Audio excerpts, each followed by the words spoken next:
पुस्तकालय प्रबंधन को लेकर मैं आपके सामने चलूंगा कि मैनेजमेंट क्यों जरूरी। तो यहाँ पर हम लोग बात करते हैं कि लाइब्रेरी एक सर्विस इंडस्ट्री है। अगर आप डेफिनेटली आप फ्यूचर के लाइब्रेरियंस हैं, आपको क्लासिफिकेशन कैटलॉगिंग आना चाहिए, ये बात ज़रूर मानता हूँ मैं, लेकिन उससे भी पहले, क्योंकि आप आज के इस दौर में आप जाएंगे तो नॉर्मली आप अगर आपकी जैसे लाइब्रेरियन के तौर पे पोस्टिंग होती है कहीं पर भी किसी स्कूल के अंदर, जब आप लाइब्रेरियन बनते हैं और वहाँ पर आप जाते हैं तो आप देखते हैं कि वहाँ पर लाइब्रेरी की हालत इतनी अच्छी नहीं होती जितनी आप सोच के जाते हैं, जितना ख्वाबों में आप सोच के जाते हैं वहाँ उतनी अच्छी लाइब्रेरी आपको मिलती नहीं है। तो जो सबसे पहली इंपॉर्टेंट चीज़ है, क्योंकि ये मैनेजमेंट का टॉपिक ऐसा है कि जो कि आपको परीक्षा में तो सफलता दिलाएगा ही, लेकिन साथ ही आपको जीवन में बहुत कुछ सीखने को मिलता है। इवन मैनेजमेंट जब हम अच्छा और बेहतर करते हैं तो हमें केवल लाइब्रेरी साइंस के अलावा जो है आपको आम जीवन में भी जो है मैनेजमेंट बहुत कुछ प्रभावित करता है, और बहुत कहते हैं निर्णय लेने की स्थिति में जब आप आते हैं तो वहाँ पर मैनेजमेंट आपको सहायता प्रदान करता है। मैं आज के इस क्लास के अंदर मैनेजमेंट के सभी पहलू जितने भी हैं उन सब के बारे में जो है विस्तार से चर्चा करेंगे। तो आइए शुरुआत करते हैं मैनेजमेंट की। सबसे पहले देखिए, वेरी गुड इवनिंग, एक बार सभी लोग जो है क्लास को आप लाइक कर दीजिएगा, और मैं चाहता हूँ कि इसको शेयर भी कर दें ताकि अधिक से अधिक लोग जो है केवल इस कॉन्सेप्ट को जो है समझने की कोशिश करें।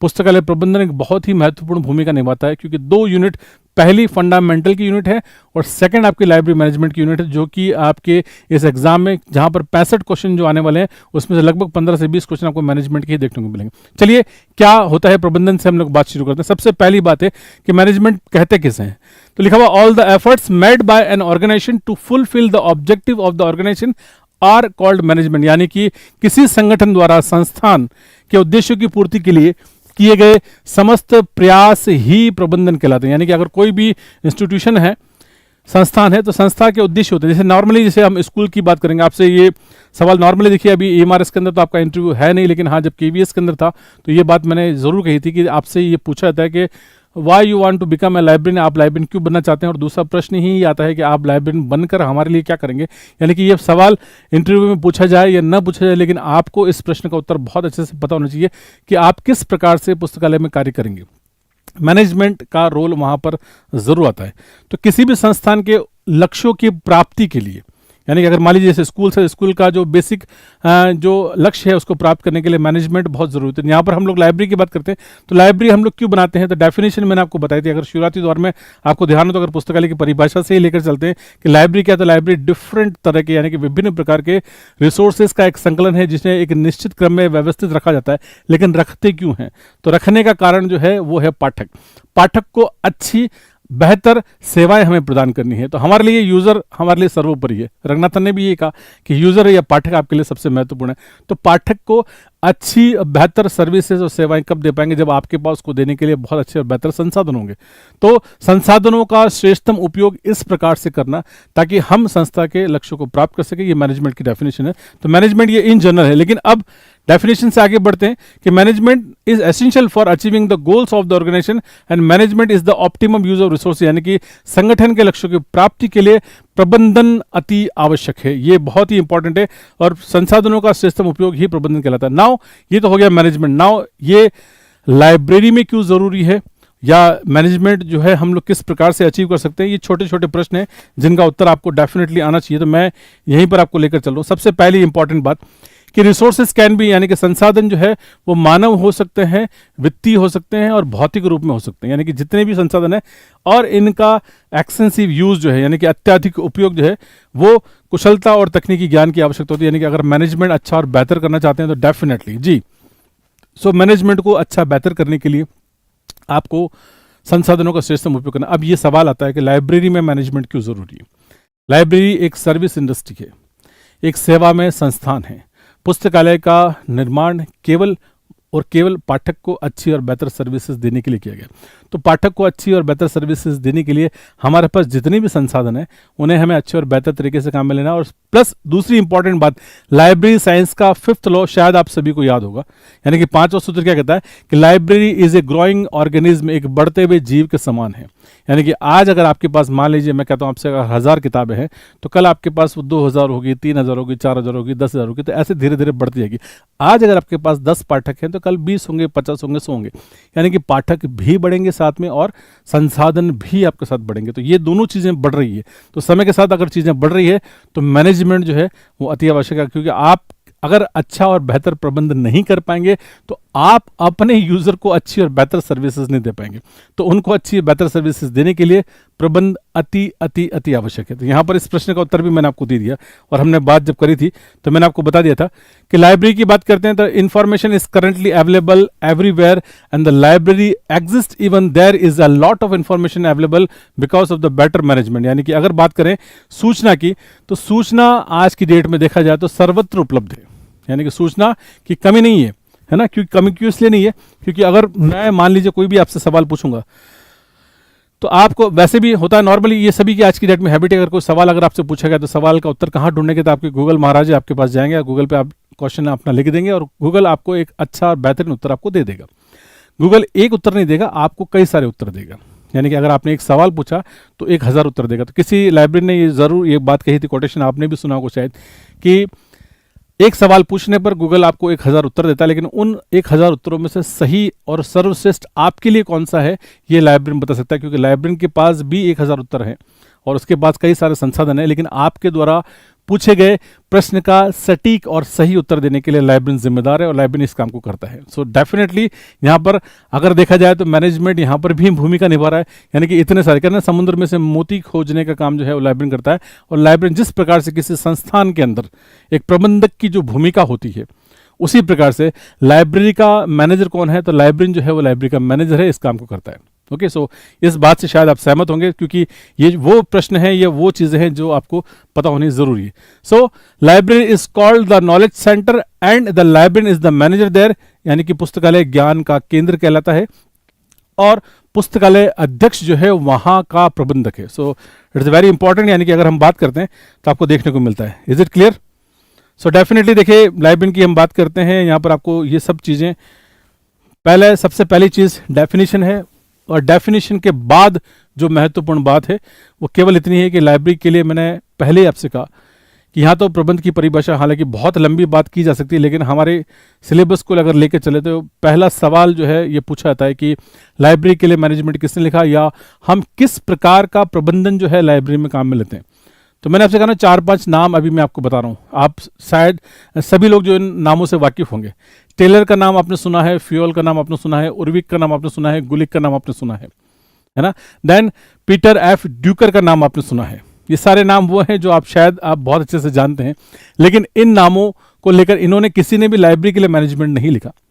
मैनेजमेंट जो चल रहा था हमने उससे काम में लिया। तो मैं कुछ ऐसे व्यक्तियों के नाम आपको दिखा रहा हूं जिनके बारे में थोड़ा बहुत नॉलेज आपको होना जरूरी है, क्यों उनमें से ही हम लोग जो है आज की इस क्लास के अंदर बात करेंगे। तो सबसे पहले देखिए बात करते हैं मैनेजमेंट की, और मैनेजमेंट के अंदर पहला नाम जो आपके पास सभी के पास है, सर्वोपरि नाम है, so that is the important, it is F.W. Taylor. तो टेलर महाशय हैं, ये टेलर महाशय का चित्र है। टेलर का पूरा नाम मैंने दिया आपको, फ्रेडरिक विंस्लो टेलर है। इनका जन्म जो है 1856 में है और मृत्यु जो है 1915 के अंदर। So basically he was the American mechanical engineer. इन्हें हम लोग फादर ऑफ साइंटिफिक मैनेजमेंट के नाम से भी जानते हैं। Is it okay? तो father of scientific management. Very good evening सभी लोगों, देखिए बहुत बहुत स्वागत सभी का। और मैंने आपसे कहा भी था कि देखिए परीक्षा की तिथि नज़दीक होगी, मैं आपको वो चीज़ें दूंगा जो शायद अब तक आप जिससे वाकिफ नहीं है, क्योंकि practice makes the main perfect. आपको यहाँ पर कंटेंट को कोर लेवल पे पढ़ना होगा। आपने केवल प्रश्नों पर अगर आप आधारित होंगे तो आप बहुत ज़्यादा अच्छा नहीं कर पाएंगे, वो रटने वाली विद्या है। आपको मैं जो चीज़ बता रहा हूँ, और प्रीवियस ईयर्स के क्वेश्चन आपने कर लिए हैं, बहुत सी बात है, लेकिन मैं आपको बता दूं आपको EMRS के अंदर पेपर बिल्कुल आपको नया मिलने वाला है। आपको कोई पुराने सवाल आपको नहीं मिलेंगे। ये चोट आपके साथ KVS में हो चुकी है, NVS का एक्सपीरियंस आपके साथ में है, और अब आपकी EMRS की बारी है। UGC NTA नेट के अंदर भी आज बच्चे पेपर देखे, सभी हर बार नए पेपर्स ही आते हैं। नेट के अंदर भी कोई भी प्रश्न पुराना रिपीट नहीं होता है। कॉन्सेप्चुअली आपको पढ़ना पड़ेगा, और कॉन्सेप्ट अगर आपके पास है तो आप डेफिनेटली आप ज़्यादा सवाल करके आएंगे। जो आपका साथी करा उससे आप 5-10 सवाल आप ज़्यादा करके आएंगे, और वही आपको जो है जीत दिलाएगा। ठीक है, तो मैं इन्हीं चीज़ों को लेकर चलूँ जी। वेरी गुड बिल्कुल। प्रिंसिपल ऑफ साइंटिफिक मैनेजमेंट किताब है, उसके बारे में बात करेंगे अभी, है ना। तो सबसे पहले महाशय अगर मान लीजिए बात करें तो किसकी बात करेंगे, FW टेलर की बात करेंगे। इन्होंने साइंटिफिक मैनेजमेंट दिया। अब साइंटिफिक मैनेजमेंट क्या है तो 2 मिनट लगेंगे मुझे समझाने के लिए साइंटिफिक मैनेजमेंट क्या है। तो साइंटिफिक मैनेजमेंट ये कि ही वॉज एन, मैंने अभी आपसे कहा कि he was an mechanical engineer, एक कंपनी में काम किया करते थे और कंपनी में काम करने वाले लोगों की संख्या उदाहरण के तौर पर मान लीजिए 2000 लोग एक कंपनी में काम कर रहे हैं। ये चीज़ आप भी अपना सकते हैं या आज भी हम लोग जो है विभिन्न क्षेत्रों में काम को इस चीज़ को अपनाते हैं कि 2000 लोग एक ही कंपनी में काम कर रहे हैं और उन्हें किसी को भी कोई काम असाइन नहीं है, मतलब जिसका जो मन पड़े या जिसके हाथ जो काम लगता था वो काम कर लिया करते थे।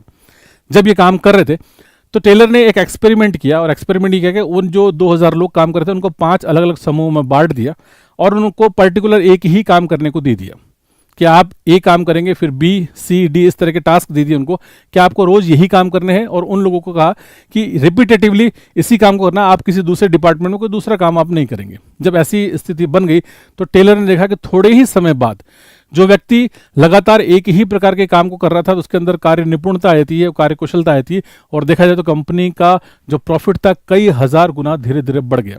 तो this was an experiment of the Taylor और इसको हम लोग कहते हैं साइंटिफिक। साइंटिफिक का मतलब होता है सिस्टमेटिक। जब कभी भी शब्द मिल जाए आपको साइंटिफिक या सिस्टमेटिक एक ही बात है।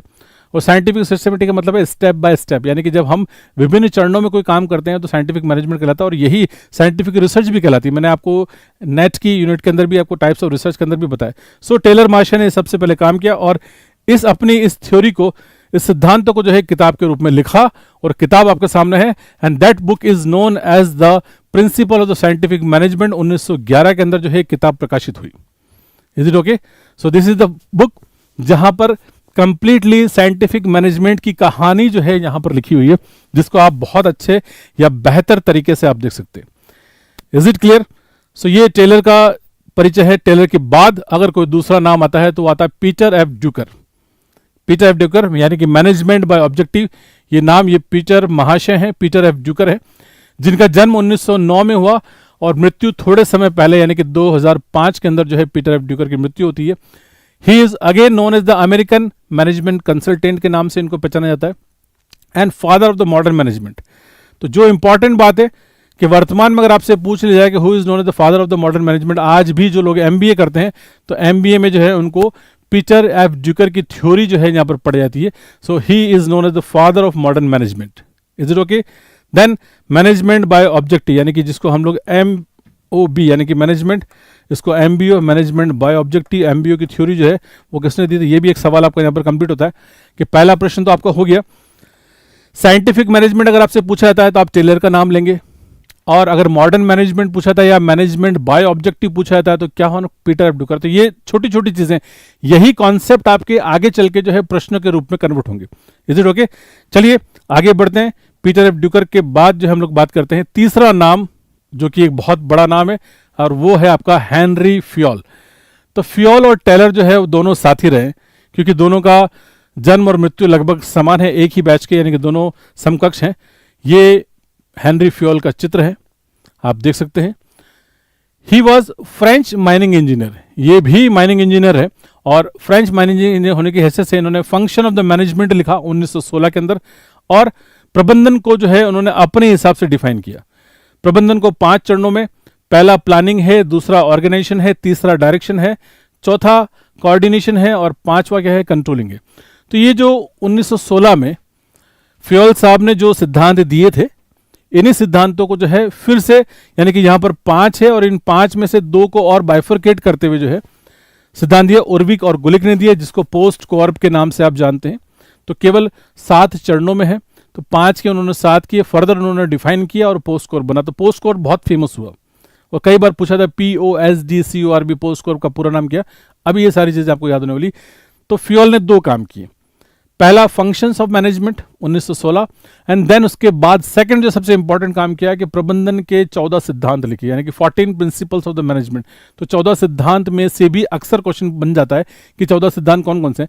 तो मैनेजमेंट को अपनाने के लिए या किसी भी संस्थान में आप काम कर रहे हैं तो वहां पर इन 14 प्रिंसिपल्स को जो है आप काम में ले सकते हैं।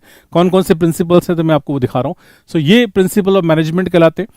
14 सिद्धांत है। सबसे पहला डिवीजन ऑफ वर्क है, सेकंड नंबर पे ऑथोरिटी एंड रेस्पॉन्सिबिलिटी, यानी कि सबसे पहले आपको काम को बांटना है, बांटने के बाद लोगों को उसकी जिम्मेदारी देनी है। तीसरा जो सबसे इंपॉर्टेंट है, अनुशासन सिखाना है, वेरी गुड। देन उसके बाद यूनिटी ऑफ कमांड है, देन यूनिटी ऑफ डायरेक्शन, यानी कि आदेश की एकता होनी चाहिए, सबके लिए सर्वोपरि होनी चाहिए, और इवन निर्देशों की भी एकता होनी चाहिए। व्यक्तिगत हित की बजाय सामूहिक हित, ये बहुत ही इंपॉर्टेंट है। इसको हम लोग कहते हैं individual interest to general interest, यानी कि सभी का मिला जुला इंटरेस्ट होना जरूरी है। और देन 7वें नंबर पे दे रखा है रिनोमिनेशन, यानी कि आप वेतन जरूर दें। तो ये तो केवल 7 ही हो गए, 7 से आगे बढ़ूंगा मैं और आपको बताऊंगा। देखिए इंपॉर्टेंट है, 8वें नंबर पे आएगा सेंट्रलाइजेशन, यानी कि केंद्रीकरण होना जरूरी है। स्केलर चेन, जिसके ऊपर अक्सर सवाल पूछा था, यानी कि पदानुक्रमता किसे कहते हैं, और ये मैनेजमेंट, ये पदानुक्रमता का सिद्धांत जो है किसने दिया, तो हेनरी फ्योल, आप याद रखेंगे। देन उसके बाद ऑर्डर एंड सिस्टम है, यानी कि व्यवस्था एवं तंत्र है। इक्विटी की बात करते हैं, समदृष्टि, यानी कि सभी के साथ आपको समान व्यवहार करना है। स्टेबिलिटी ऑफ टेन्योर, यानी कि कार्यस्थल में स्थिरता होनी चाहिए। इनिशिएटिव, प्रोत्साहन होना चाहिए। और स्प्रिट द कॉर्प, यानी कि ये 2 चीजें हैं, यानी कि एक सवाल अक्सर, ये इंपॉर्टेंट पॉइंट है, इसके ऊपर सवाल पूछा जाता है कि यानी कि समूह भावना एक इंपॉर्टेंट है। स्केलर चेन, इसके ऊपर भी जो है इसको सवाल पूछा था। यानी कि कुल मिला के क्वेश्चन क्या बनेगा, तो मैं आपको बता, देखिए मैनेजमेंट के जो प्रिंसिपल्स हैं, यानी कि 14 सिद्धांत जो आपके हैं, इनमें से किन्हीं 4 सिद्धांतों को या 3 सिद्धांतों को लेकर आपसे कहा जा सकता है कि इनमें से कौन सा एक सिद्धांत जो है वो फ्यूल के द्वारा नहीं दिया गया, and that is completely included in the fuel theory, यानी कि फ्यूल ने जो 14 सिद्धांत दिए उसके अंदर। तो 3 नाम अभी तक आपने देख लिए, पहला आपका टेलर है, दूसरा आपका पीटर एफ ड्यूकर है, और तीसरा आपका हेनरी फ्यूल है। अब चौथे नंबर पे जो नाम आ रहा है वो 2 लोग एक साथ हैं, उर्विक और गुलिक, जिन्होंने पोस्ट कॉर्प को सिद्धांत दिया। तो यहां पर हम लोग आगे की बात करते हैं। नेक्स्ट अगला नाम है आपका लूथर हॉल से गुलिक और लिंजेल उर्विक, दोनों का समय दे रखा आपको, और इन्होंने 1937 में क्या दिया आपको, POSDCORB, post Corp. Is it okay? तो पोस्ट कॉर्प का सिद्धांत दिया, और पोस्ट कॉर्प के अंदर क्या कहा जाता है, तो यानी कि मैनेजमेंट की 7 चीजें हैं। जैसे फ्यूल ने आपसे 5 चीजें कही, उन 5 को ही फर्दर एक्सप्लेन करते हुए क्या कर दिया गया, 7 के अंदर कर दिया गया। और 7 चीजें कौन कौन सी है, तो POSDCORB। आपको शायद उम्मीद करता हूं कि पूरा सभी को, जिन्होंने भी मैनेजमेंट पढ़ लिया, मेरे सभी साथियों को अगर मैं आपसे पूछूंगा कि P का मतलब क्या है, O का मतलब SD सभी, तो आप शायद सभी लोग बता देंगे। एक बार फिर से रिवाइज करते हैं इसको, मेरे साथ इसको रिवाइज कीजिएगा क्या क्या चीजें। तो पोस्ट कॉर्प का मतलब क्या होता है, सबसे पहला P stand for the planning, O मतलब ऑर्गेनाइजेशन है आपका, then S stand for the staffing है, D मतलब डायरेक्शन है आपका, C मतलब कोऑर्डिनेशन, R रिपोर्टिंग है, और फाइनली B मतलब बजट है। तो ये बजट भी यहां पर देखिए जो चीजें इंपॉर्टेंट है, रिपोर्टिंग पर भी एनुअल रिपोर्ट है ना, कि जिसको हम लोग AP कहते हैं, एनुअल रिपोर्ट कहते हैं, एनुअल प्रोग्रेसिंग रिपोर्ट कहते हैं। और बजट जो है ये 6 तरह का डिफरेंट तरह का बजट है, इस पर भी सवाल पूछा था। बाकी चीजें केवल मैनेजमेंट के सिद्धांत सीखने के लिए हैं, बाकी इसके ऊपर कोई ऐसा स्पेशल क्वेश्चन जो है आपका वो नहीं पूछा था। Is it clear? तो यहां पर आप इजीली देख सकते हैं। तो मैं इन्हीं की बात करूं आपसे, डेफिनेटली देखिए पोस्ट कॉर्प के अंदर आपको यहां पर ये बहुत अच्छे से ये चीजें पता होनी जरूरी है कि पोस्ट कॉर्प के अंदर फाइनली क्या क्या चीजें हैं। Is it clear? So definitely देखते हैं। देखिए पोस्ट कॉर्प ये मैनेजमेंट के 7 अलग अलग प्रकार के प्रिंसिपल्स हैं, और ये 7 चरण है, और इन चरणों को अगर हम अपनाते हैं तो बहुत अच्छा मैनेजमेंट कर सकते हैं। तो यहाँ पर खैर समझाने की बात नहीं, मैं कई बार पहले भी बता चुका हूं, लेकिन फिर भी प्लानिंग किसी भी काम को करने के लिए इससे पहले प्लानिंग बहुत जरूरी है, आवश्यक है। देन ऑर्गेनाइजेशन यानी कि हम लोग संगठन की बात करते हैं, बिना संगठन के कार्य नहीं किया जाता, यानी कि काम को करने वाले लोग चाहिए, बिना लोगों के आप काम नहीं कर सकते। देन उसके बाद जो है उन्हें एक प्रॉपर निर्देशन की आवश्यकता होती है, बिना डायरेक्शन के काम नहीं कर सकते। प्लस इन सभी के अंदर आपस में समन्वय होना जरूरी है, जो काम आपने कर लिया उसकी रिपोर्ट देना बहुत जरूरी है। और finally budget plays an very important role, अगर मान लीजिए बजट नहीं है तो हम काम नहीं कर पाएंगे। तो मैनेजमेंट के अंदर आज के इस क्लास के अंदर, एक क्लास के अंदर मैं कंप्लीट मैनेजमेंट आपके सामने लेके चल रहा हूं, जिसमें से पहला है जनरल मैनेजमेंट, यानी कि साइंटिफिक मैनेजमेंट की बात मैंने आपसे कर ली है।